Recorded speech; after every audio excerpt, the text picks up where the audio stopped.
Tidak terasa kita sudah berada di bulan Zulqa'dah, ya. Bulan di antara dua hari raya, ya, hari raya Idul Fitri dan hari raya Idul Adha, yang insya Allah nanti di bulan Dzulhijjah akan kita laksanakan.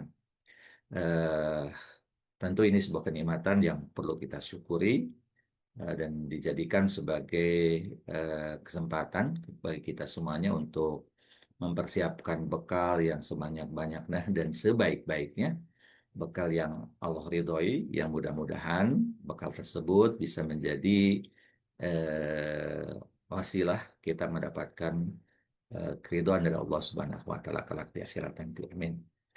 Eh, Mungkin banyak di antara umat Islam yang kadang suka mungkin berpikir, ya, kenapa baru kemarin kita habis-habisan gitu, ya, bahasanya, kalau bahasa anak-anak sekarang kan gitu, kita beribadah, baik itu ibadah saum, ibadah sholat malam, ibadah infak, begitu ya, diakhiri dengan ibadah zakat. Tak lama kemudian, hanya beberapa bulan, mungkin 2 bulan lah, ya, begitu 2 bulan, lebih 10 hari, kita sudah mulai lagi harus beribadah, begitu ya, beribadah yang nilainya mungkin dari sisi angka boleh jadi lebih besar, ya, begitu, yaitu ibadah kurban. eh, Kenapa sih nggak ada jarak, begitu ya, sehingga kata orang Sunda, mohon maaf, kita bisa ngareng hapela gitu ya, itu ya, untuk kita mempersiapkan ibadah ini. Eh, Tentu ini coba kita tapakuri, ya. Yang pertama, ternyata memang di dunia adalah waktunya kita berleha-leha, gitu ya itu. Eh, Makanya di dalam Ar-Ra'iq Yattaqiun, ya, mereka itu bersandar di atas dipan-dipannya rehat, gitu ya. Karena memang tidak disibukkan dengan ibadah. Di dunia adalah waktunya kita beribadah. Makanya tidak perlu kita keluhkan. Justru eh, ini adalah kesempatan, ya, kita usia, begitu ya. Maka eh, eh, kesempatan ini itu kan wasilah saja, ya, bukan sebagai tujuan, gitu kan, gitu ya. Harta ini adalah wasilah untuk kita melakukan amal soleh, gitu ya. Justru semakin harta disimpan, ditumpuk-tumpuk, begitu, itu akan semakin apa? Akan semakin berat pertanggungjawabannya di akhirat kelak, kan, gitu ya itu. Akan menjadi pertanggungjawaban yang menyusahkan orang-orang yang eh, ketika hidup di dunia tidak menjadikan harta itu sebagai wasilah, justru menjadikan harta sebagai tujuan. Ditumpuk-tumpuk, disimpan, gitu ya, dalam bentuk perhiasan, dalam bentuk boleh jadi harta pelihara, apa, hewan peliharaan dan harta-harta yang lainnya, begitu ya itu. Padahal eh, kita tahu harta itu yang haramnya diazab, yang halalnya dihisap, gitu ya tuh. Dan salah satu apa cara agar kita mendapatkan hisaban yang ringan kelak di akhirat nanti adalah dengan kita eh, melakukan ibadah kurban ini, gitu, ya, begitu. Ah, itu.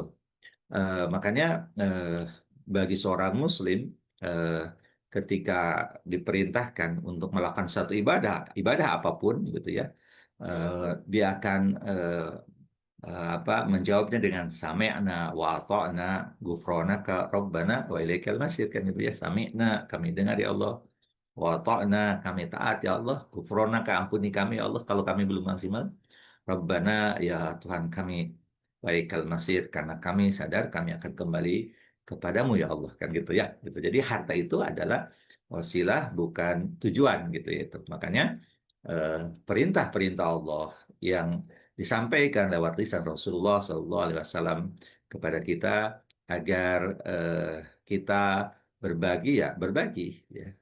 Wa yut'imuna ta'ama ala hubbihi miskina wa yatima wa asira. Innama nut'imukum liwajhillahi la nuridu minkum jazaa wala syukura, gitu ya. Itu dikaitkan dengan apa, ayat-ayat yang pertama turun turun di Mekah, tidak salah, begitu ya, terkait dengan berbagi, gitu ya. Bahwa itu harus menjadi sesuatu yang mendarah daging, gitu ya itu. Karena kan pada pada akhirnya ibadah kurban itu juga wujud dari kepedulian kita, ya, bagi mereka yang boleh jadi eh, selama 1 tahun hanya mengkonsumsi makanan yang biasa-biasa saja, begitu ya. kemudian di bulan Zulhijjah mereka itu mendapatkan apa? Mendapatkan kesempatan untuk bisa menikmati sesuatu yang lebih kan gitu ya. Tapi itu sebenarnya memang efek saja, karena yang paling utama adalah ibadah kurban adalah merupakan cara ya yang Allah perintahkan kepada kita agar harta yang Allah titipkan kepada kita menjadi harta yang akan menjadi penolong kita. Maka jangan hitung-hitungan ya begitu ya, jangan hitung-hitungan gitu ya. Kalau Allah berikan kepada kita rezeki yang lebih banyak, lebih besar, ya kurbannya yang terbaik begitu ya, yang terbaik. Walaupun kita tahu Rasulullah SAW mencontohkan kepada kita kurbannya dengan dua ekor kabsyaini amlahini ya krona ini kan begitu ya itu, karena Rasul ingin berikan contoh yang paling ringan, yang paling mudah gitu dalam kita menjalankan ibadah begitu ya itu ya. Dua hal inilah harus menjadi pengingat kita ya, bahwa tadi ibadah itu harus terus menerus ya, faidah faruk tafansab. Yang kedua adalah harta itu adalah titipan yang Allah berikan kepada kita agar menjadi wasilah kebaikan, wasilah amal soleh ya begitu. Makanya bersemangat begitu ya, apalagi kita masih punya jarak nih, jarak kita sekitar kurang lebih mungkin 1 bulan ya, 1 bulan. Jadi masih punya apa? Masih punya waktu kita untuk mempersiapkan gitu ya, mempersiapkan hewan ternaknya atau uang yang kita siapkan untuk melakukan ibadah-ibadah yang luar biasa ini begitu ya. Nah, sahabat-sahabat yang dibantu Allah Subhanahu wa taala, di dalam hadis Rasulullah SAW menyampaikan, walaupun hadis ini sebenarnya lebih tepatnya dinisbahkannya kepada Abi Hurairah ya begitu, di mauquf ya, bukan marfu. Tapi kita tahu bahwa Rasulullah SAW selama beliau hidup di Madinah, setelah ada perintah untuk berkurban, beliau tidak pernah meninggalkan ibadah kurban ini begitu ya, walaupun kita tahu hukumnya sunnah muakkadah begitu ya itu. Hadisnya riwayat Imam Ahmad dan Ibnu Majah, di mana di situ Rasulullah bersabda, "Man kana lahu sa'atun falam walam yudhahi fala yaqrabanna musallana." Kan gitu ya. Nah, barang siapa yang memiliki kelapangan rizki ya, tidak berkurban, maka jangan mendekati tempat ibadah sholat kami. Demikian disampaikan gitu ya itu. Eh, karena bagaimana mungkin orang lidahnya menyebutkan Allahu Akbar, la ilaha illallah, Allahu Akbar, walillahil hamd gitu ya. Lidahnya menyebutkan Allah yang Maha Agung, Allah yang Maha Besar, Allah yang Maha Besar gitu. Tidak Tuhan selain Engkau gitu ya. Allah Maha Besar gitu ya. Tapi ketika Allah perintahkan dan dia mampu untuk mewujudkannya sebenarnya karena Allah berikan harta, dia menolaknya dengan tidak melaksanakan gitu ya. Berarti ungkapannya itu adalah hanya hanya di lidah begitu, bukan bukan sesuatu yang diyakini sepenuh hati begitu itu. Makanya agak keras lah bahasanya ya yang disampaikan di sini. Kalau orang memiliki ya, kelapangan gitu ya, kelapangan rezeki. Banyak tafsir para ulama terkait kelapangan rezeki.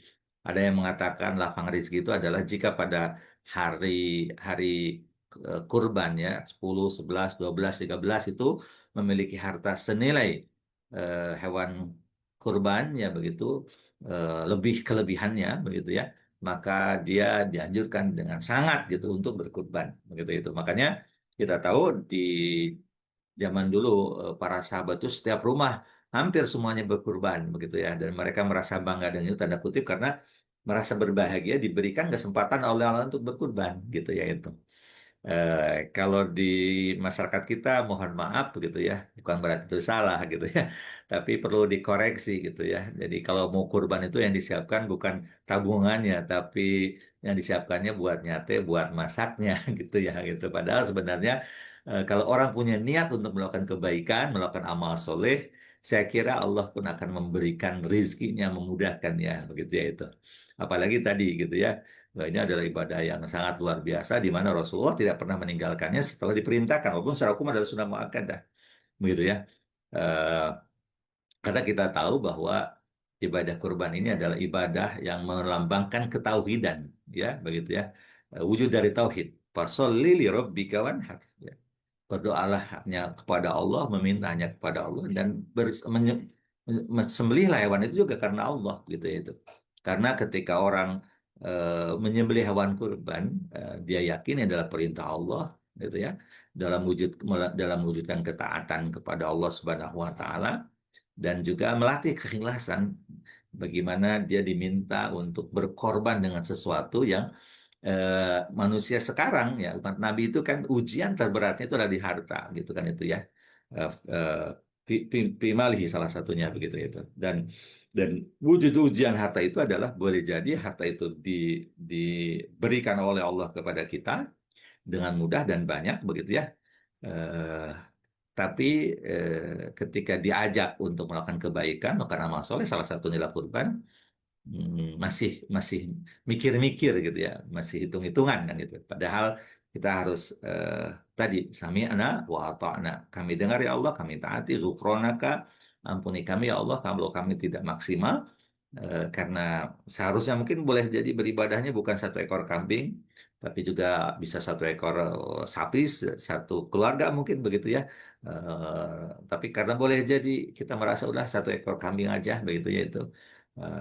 Ya, walaupun itu sah-sah saja secara fikih begitu, tapi kan secara pengabdian kan beda lagi kepada Allah gitu ya.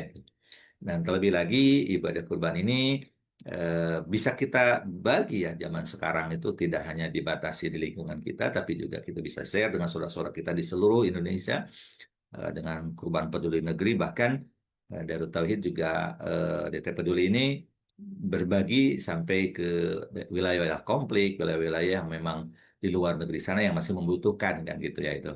Jadi bisa memperalat tali silaturahmi, memperalat ukhuwah Islamiyah begitu ya, menunjukkan bahwa kita sebagai satu tubuh memiliki kepedulian yang sama, perhatian yang sama begitu ya. Mereka yang selama ini mungkin merasa tanda kutip ya ditinggalkan, tidak diperhatikan ketika datang hewan-hewan kurban yang dikirim dari saudara-saudara dari belahan negeri lain yang mereka juga tidak tahu siapa begitu, itu memperkokoh, memperkuat jiwa solidaritas di antara umat Islam. Dan mudah-mudahan kita bisa melakukannya insya Allah. Demikian Kang Zikri. Assalamualaikum warahmatullahi wabarakatuh.